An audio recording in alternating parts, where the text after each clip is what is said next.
वह आदमी अच्छी तरह जानता था कि उसके सामने खड़ी छोटी लड़की उसी की सगी बेटी है, फिर भी उसने उसे पहचानने से साफ इनकार कर दिया। उसने वहीं पर पिता पुत्री के डीएनए पितृत्व परीक्षण की रिपोर्ट फाड़ दी और नौकरों को आदेश दिया कि लड़की को तुरंत घर से बाहर निकाल दिया जाए। उसने ऐसा सिर्फ इसलिए किया क्योंकि अतीत में उस लड़की की मां ने उसे बेरहमी से छोड़ दिया था। इसी वजह से वह अपनी ही बेटी को स्वीकार करने के लिए तैयार नहीं था। लेकिन उसे यह बिल्कुल पता नहीं था कि 6 साल पहले जो कुछ हुआ था उसकी सच्चाई कुछ और ही थी। 6 साल पहले उस आदमी ने उस महिला के साथ रहने के लिए अपने अमीर परिवार की विरासत छोड़ दी थी और अपने पूरे खानदान से रिश्ता तोड़ लिया था। लेकिन एक हादसे में उसकी आंखों की रोशनी चली गई। उसे दोबारा देखने लायक बनाने के लिए उसकी प्रेमिका ने बिना हिचकिचाहट अपनी कॉर्निया दान करने का फैसला किया। इसी दौरान एक अमीर युवती जिसे उस आदमी से एक तरफा प्यार था ने यह सब देख लिया। उस आदमी की मां जो दोनों को अलग करना चाहती थी ने उस अमीर युवती से कहा कि वह इस बलिदान का श्रेय खुद ले ले। इसके लिए उन्होंने एक आवाज की नकल करने वाले कलाकार को ढूंढा। उन्होंने उससे उस आदमी की आवाज में बोलकर उसकी प्रेमिका से ब्रेकअप करवाया। ठीक उसी समय जब प्रेमिका की सर्जरी अभी अभी हुई थी, क्योंकि प्रेमिका उस समय देख नहीं सकती थी, उसे सच में लगा कि फोन पर बोलने वाला उसका बॉयफ्रेंड ही है। उसने उसकी बातों पर यकीन कर लिया और समझ बैठी कि उसने उनके प्यार को सिर्फ एक मजाक समझा था। उस पल के बाद उसके दिल में उसके लिए सिर्फ अंतहीन नफरत ही बची रह गई। पैसे लेने के बाद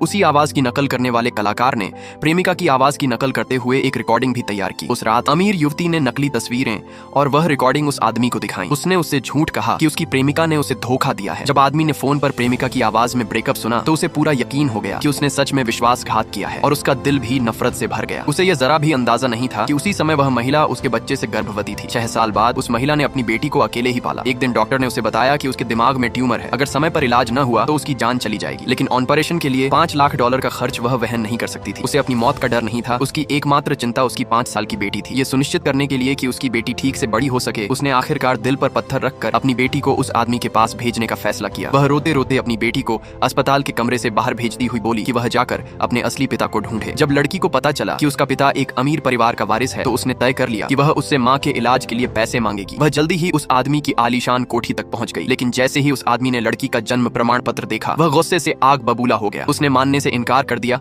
कि यह लड़की उसकी सगी बेटी हो सकती है। उसने तुरंत लोगों को आदेश दिया कि उसे बाहर निकाल दिया जाए। घर से निकाल दिए जाने के बाद वह छोटी सी लड़की सड़कों पर बोतलें इकट्ठा करने लगी ताकि उन्हें बेचकर अपनी मां के इलाज के लिए पैसे जुटा सके। लेकिन लंबे समय से कुपोषण के कारण वह कुछ ही देर में सड़क पर बेहोश होकर गिर पड़ी। यह दृश्य संयोग से उस आदमी की छोटी बहन ने देख लिया। उसने तुरंत लड़की को अस्पताल पहुंचाया। क्योंकि लड़की की शक्ल सूरत बिल्कुल उसके भाई से मिलती जुलती थी, उसने लड़की के बालों की एक लट ले ली। वह जानना चाहती थी कि क्या यह लड़की सच में उसके भाई की बेटी है। कुछ ही समय बाद पितृत्व परीक्षण की रिपोर्ट आ गई। रिपोर्ट देखते ही छोटी बहन सीधे अपने भाई के पास